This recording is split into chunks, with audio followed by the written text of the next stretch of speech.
Assalamualaikum warahmatullahi wabarakatuh. Halo guys, perkenalkan nama saya Ahmad Danjibudin. Pada kesempatan kali ini saya akan mereview singkat sebuah buku yang berjudul Muamalah Milenial yang ditulis oleh Nur Ijati SEMM dan Naurid Muhammad Rifai Ilyasa Shum. Buku ini hadir sebagai panduan bagi generasi muda dalam memahami konsep muamalah Islam yang relevan dengan perkembangan zaman dan aktivitas modern. Buku ini diterbitkan oleh penerbit Guepedia pada tahun 2024 pada Mei. Dan kebetulan buku ini cetakan pertama. Dan semoga buku ini segera mendapatkan cetakan yang kedua, ketiga, dan seterusnya. Buku muamalah ini membahas prinsip-prinsip dasar muamalah dalam Islam seperti kejujuran, keadilan, dan tanggung jawab dalam setiap transaksi. Penulis juga mengkaitkan konsep tersebut dengan realitas kehidupan generasi milenial, termasuk dalam praktik jual beli, bisnis digital, penggunaan medsos, dan serta transaksi online sehari-hari yang kita kenali lah, seperti bank atau e-wallet dan sebagainya. Buku ini mempunyai beberapa bab yang terdiri dari bab 1, membahas sebuah pengertian yang universal yang meliputi tujuan syariah, fungsi muamalah secara universal, ijma, ijtihad, dan qiyas.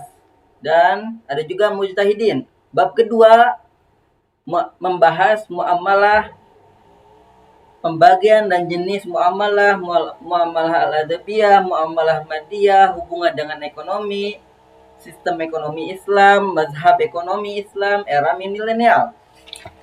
Dan yang ketiga yaitu muamalah berdasarkan sejarah Islam, yang meliputi era Islam klasik, era ajaran Rasulullah, era Khulafaur Rasyidin, era tabi'in, atbat tabi'in, era abad pertengahan. Dan yang juga bab kelima membahas lembaga keuangan di Indonesia, yang meliputi memahami lembaga keuangan, fungsi, jenis-jenis, perbedaan lembaga keuangan, bank dan non-bank. Dan yang kelima yaitu kasus riba dalam muamalah madiyah, yang meliputi kasus riba, dunia perbankan konvensional, pegadaian, kredit jual beli, leasing, jual beli online, kartu kredit, hadiah saat bayar piutang. Dan yang keenam ada fatwa MUI, yang di dalamnya itu pentingnya fatwa MUI untuk kita tentang lembaga keuangan, tentang koperasi syariah, tentang leasing, tentang pegadaian, tentang jual beli online. Dan yang ketujuh yaitu jenis-jenis akad dalam ekonomi Islam, yang meliputi akad wadiyah, akad mudharabah, akad musyarakah, akad salam, akad isti'na, akad ijarah muntahiyah bitamlik, akad qard.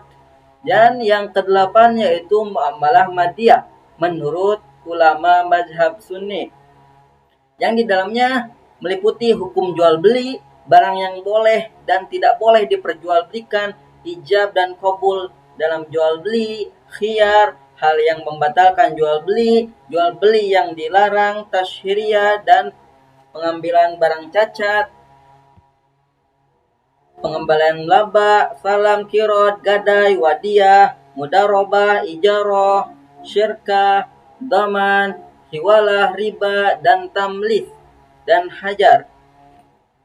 Bahwa keberhasilan dalam aktivitas ekonomi tidak hanya diukur dari keuntungan saja, tetapi juga dari nilai keberkahan dan kepatuhan terhadap prinsip Islam.